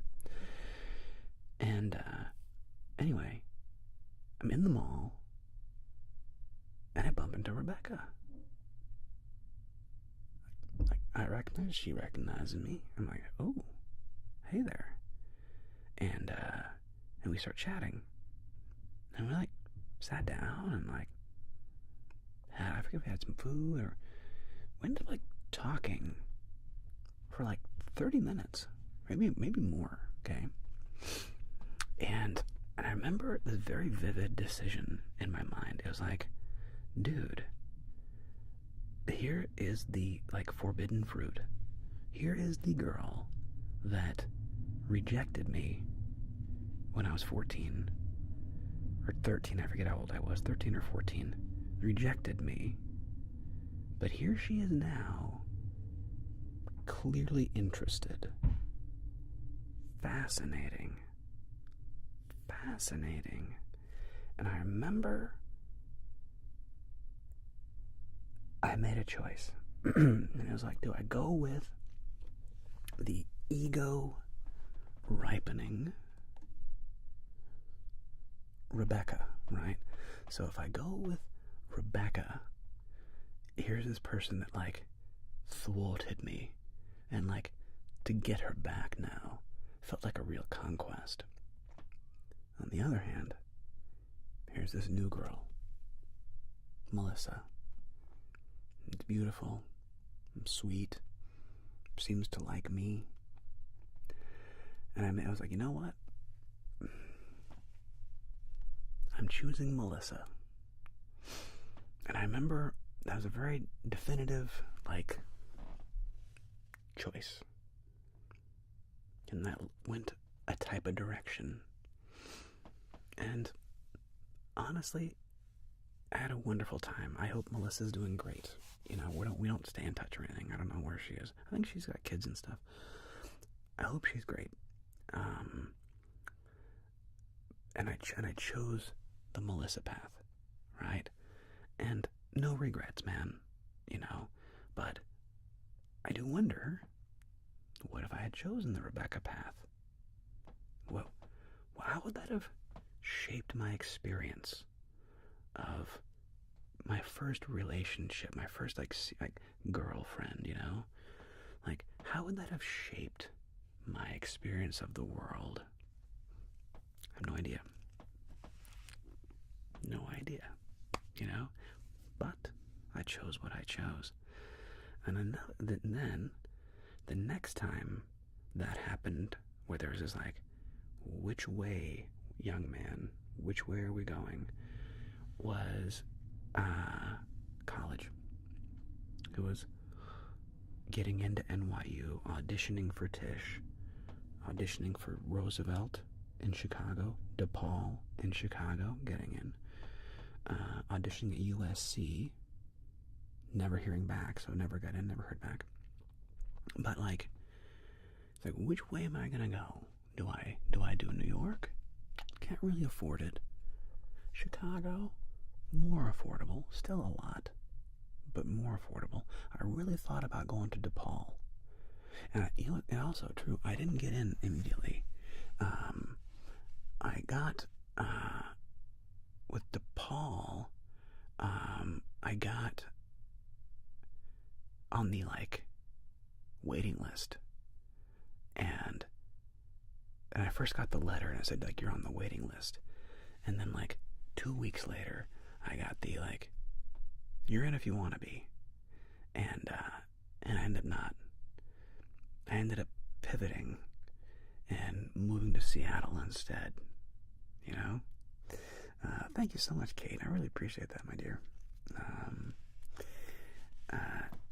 I have no idea, Megan. So Megan on YouTube just asked. Let me give Discord Kate a hug first. Thanks, Kate. I really appreciate it. Thank you so much for the bits. Thank you. Fist bump. And squeaky floor. So Megan asks, do you ever think that even with the choices we make, we're still going to end up where we end up? The choices don't matter because it's already mapped out. So you're asking if there is determinism, predeterminism. It occurs to me as there's an extremely strong argument to suggest that predeterminism is real. However, it's a useless philosophy because it doesn't in any way, shape, or form inform your own real or imagined decision making. I like to believe that decisions I make will have an impact on my future. I like to believe that, okay? I don't know if that's true. I choose to believe that it's true, okay? It's kind of like the old adage, everything happens for a reason, right? Now, I choose to believe and behave as if that's reality. I choose to believe and behave as if everything happens for a reason. Is that true?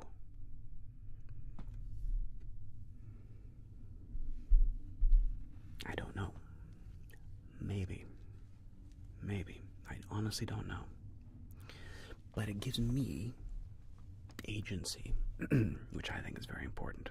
So it gives me agency, which I hope is useful. To each their own. Give a dog a bone and all that. Thank you, Savvy. Appreciate it. Thank you, Squire. But I don't know. The reality is there a world where I went to NYU? Maybe. I've often wondered, what if I had done that, right? Good night, Killing Gaming. What if I had done that? Hey, Nicola Warrington. If I'd gone to New York, my life would be in a completely different place. Completely different. I think. Right? Who knows? Who knows? If I'd gone to NYU, would have I gotten on Broadway and then gotten on television and, booked guest spots on Sex in the City and, become a New York actor? Maybe. Maybe not. What if I'd gone to Chicago? Second City? Who knows? That's just it's just so weird. You just make decisions, and then things happen. At least we think we make decisions. It occurs to me that I am making my own decisions. I think I am. I hope I am. But there's a very strong excuse me. There's a very strong argument to suggest that I think that the old the way Sam Harris used to break it down was you had no control over where you were born. You just didn't. I happen to be born in the Midwest, America. That's where I was born. 1980. Okay. So I had no choice in that. I was born where I was born, to the parents that I was born to. And from there, did I have any choice in becoming me and who I am? I don't know. Maybe. I like to think so. I certainly pretend that I do, and that's for sure. Because what else can you do? Right? What else can you do? You have to just assume that you have agency, and you have to assume that you'll be able to make decisions, and that those decisions have outcomes that you have somehow control over. So, I don't know. I think so. Cheers. Thanks for following, Non-Wizard. And Bernardo says, I'm grateful to you because you inspire hope and change. Thank you, Bernardo. I hope so, my friend. I love hope. I love love, connection, friendship, community, cooperation, being of service. All those things are wonderful. They're the best.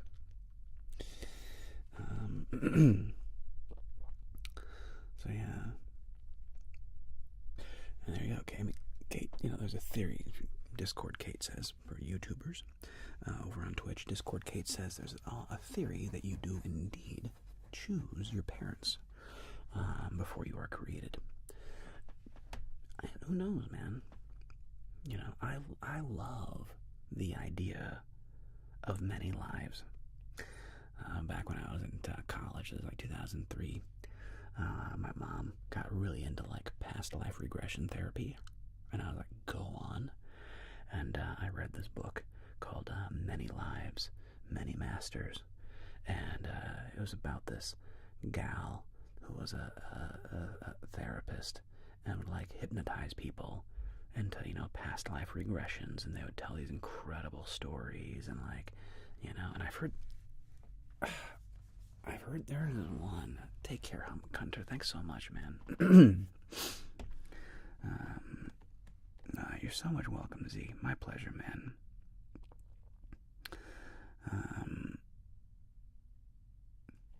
Yeah, I don't know, Katerina. I hope so. I've never done a past life regression therapy myself. However, there are enough insane stories that give me pause. Part of me is like, no, this is stupid. Reincarnation's dumb. Like, there's no way. It doesn't really make sense. Everybody who does like past life regression therapy was freaking Joan of Arc in a past life, or a freaking pharaoh. It's like, well, what about the time you're just a peasant? What about the time that you got, you know, like you were just a farmer, you know, like you were nobody special, you know? And you consider that there's like 8 billion, almost 9 billion humans on the earth now, and this population explosion happened in the last like 200 years, you know, like max like 200 years before that, like the population of the earth, I mean, it was only 1 billion people. Somebody Google this for me really quick. When in history, recent history, was the population of planet Earth only 1 billion people? When was that? I bet it's shockingly recent. When was the Earth's population only 1 billion people? And I go, okay, well, if it was only that long ago, there's no way that the other new 7 billion people are now, you know, like regenerated souls, right? So I think, that's crazy. Thank you, Cody. 1804. Okay, so like 220 years ago. Okay, no, 120 years ago. No, 220 years ago. Okay, 220 years ago, you had 1 billion people, and 220 years later, that's like 3 people, 4 people, 5 people. We have 8 billion. So 800 times more humans now, almost 900 times more humans now than 250 years ago. Okay? That's an insane explosion in population. So there's no way everybody could have been a past life whatever. However, the one that freaked me out was, there's a story of this kid who was like 2 or 3 years old, and it's something like he was asking his parents, or he told his mom and dad, like, excuse me, he told his mom and dad, like, hey, you know, like something about like Mike and Sam and Jason and his buddies, who were all in this one like World War II B-19, B-17 bomber that got shot down. And this kid recounted this story and like named all these people and like the experience of being in this plane, and like got it right. And you just go, like, what is that? What is that? I mean, like, dude, I don't know how to explain that. So, do I believe in past lives? God, I want to. I want to believe so bad. There's enough weird stories and like situations. One of my dad's friends, he said he believed in past lives, and he said he had the experience of one day he was in Europe and he'd never been there. It was in some like medieval village, and this was 50 years ago, He was in some tiny little village somewhere in Europe, Germany, France, Spain, something. And and he went from, he said he just knew that around this corner there's a pub called the blah blah blah. And he turned that corner and there was the frickin' pub. And he'd never been there before. And it's just like, he knew that that's where this place was. And it's just like, what the heck? I don't know how you explain that kind of stuff. I don't know. Maybe past lives are real. I don't know. It's hard for me to intellectually accept that. But look, we live in a weird world, and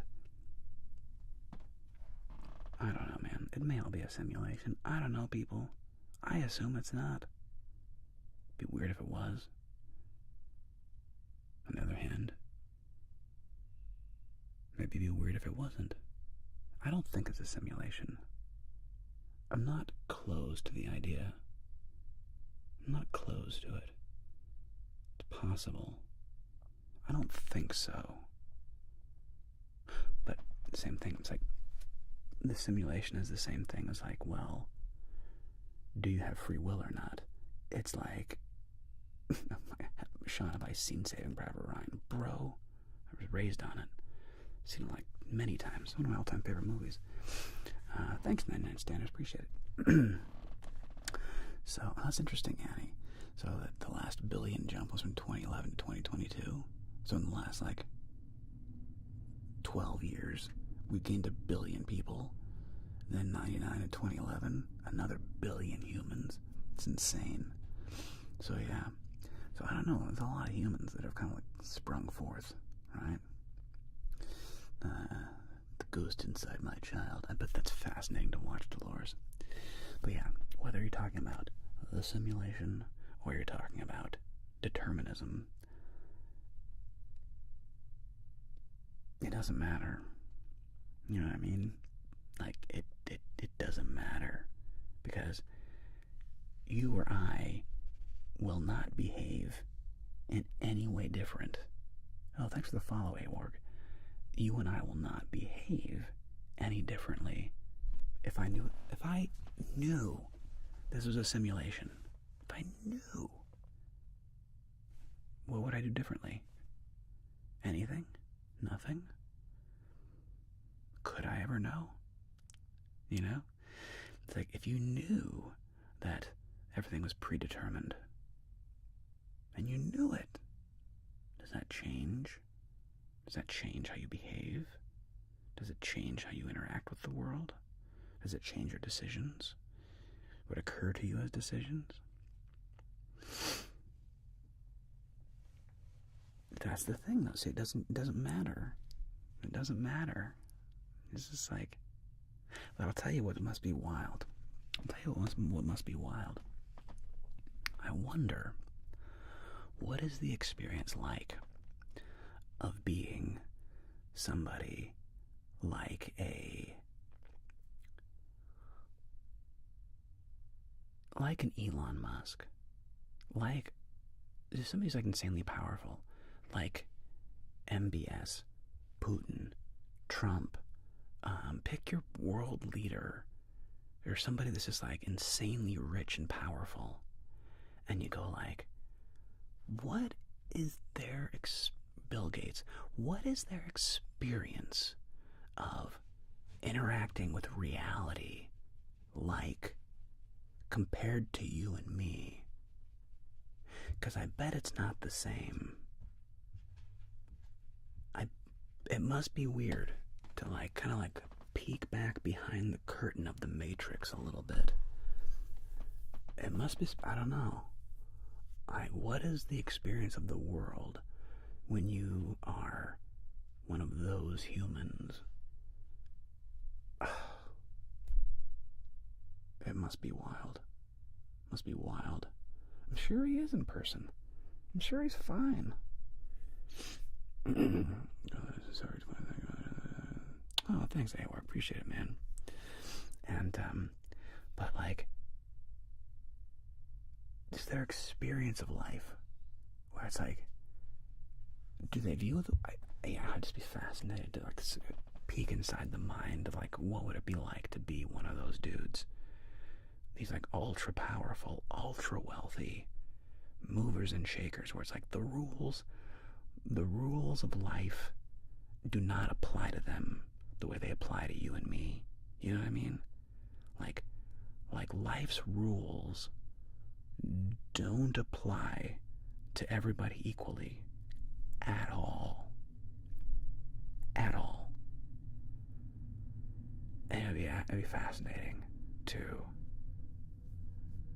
experience that for a moment. I don't know if I'd want to live there. But it'd be fascinating. Alright, team. Well, hey, this is my last live stream for a minute, okay? Probably like 2 or 3 weeks, if I'm being honest. It'll probably be like the second week in September that I come back, because we're leaving on Monday, and then we come back, and then we leave again on like a Thursday, so I might squeeze in a Monday live stream. In early September, I may not. Like September 2nd, September 1st, I may do a live stream. Honestly, probably not. Oh my God, Megan, you're the best. Thanks, Pumpkin. Appreciate you.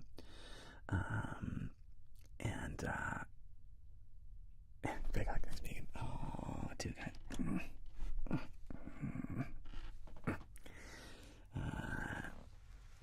Yeah, so I'm not going to see you all for a while live. I'm going to have videos coming out. I have 3 videos that are made. Yeah, it's not quite a 3-week vacation. It's like we're gone for like 12 days, back for 5, back for 6, and then gone for 5. So it's like boink, boink. But yeah, team, I appreciate you all deeply. Thanks for joining me on this crazy journey that we've been on, being part of it. Follow me on Instagram. I'll be posting stuff.